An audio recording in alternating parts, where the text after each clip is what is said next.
Hello बालन्दा बालन्दि दासिमबो हाबा लायै सेंग्रा लोगो सिख्ला लोगो नोंथांमोनखौ आंनि मावजि बुन्दा एन्टारटेनमेन्ट स्टुडिय'आव 4:30 जानाय लोगो लोगो नोंथांमोनखौ बरायग्रोनानै लाग्रोबाय।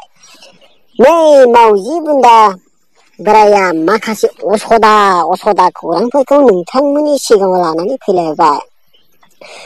गाइस बिदिब्ला नोंथांमोना खौरांफोरखौ खोनासंलांदोलाय फारि फारि लारि लारि। गिबि खौराङानो जाहैबाय देग्लाय आसामाव एलियानखौ बैसागु रंजाथाइ फोरबोआव बाहागो लाफैगोन होननानै मिथिनाय जादों।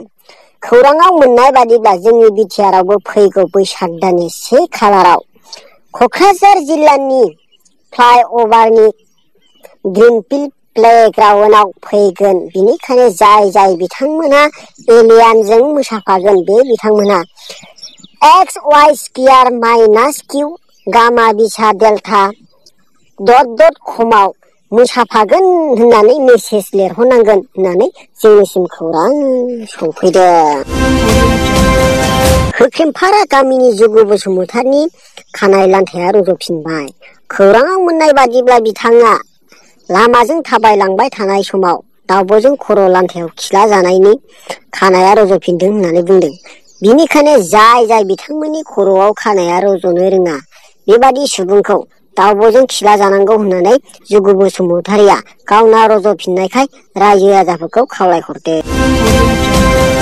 बेंगलनि हाब्लांफारा गामियाव मानसि खिनि फेक्टरि खालामबाय। दा बे फेक्टरियाव खिनि आंखाल जादों होननानै मिथिनाय जादों। बिनिखायनो आसामावबो खिखौ बायनानै लांफैसिगोन होननानै खि फेक्टरिनि मेनेजारा बुंदों। आरो बिथाङा बुंबावदों दि जानला मोनला हाग्रायाव खिलाबायनानै नस्थ' खालामालासिनो बर्थन एबा बाल्थिङाव खिनानै जमा दोननो थाखाय आसामनि सुबुंफोरखौ खावलायहरदों।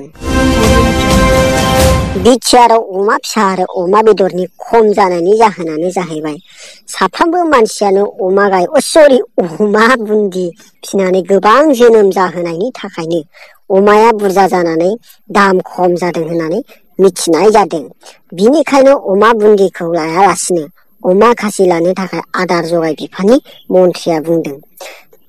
लोगोफोर दिनैनि रादाबखौ न' बिगुमाया ना गोरान खावनानै जानायनि ओंखाम होयिनि थाखाय उदैयाव माइलि गैयिनि एनार्जिया खम जानायनि थाखाय रादाबखौ बेखिनियावनो दोनथ'बाय।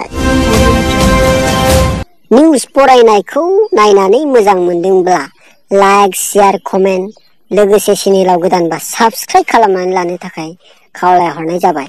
जाहाथे गोदान भिडिअ हगारबा नोंथांनाव सिगांग्रो नटिफिकेसना सौहैयो।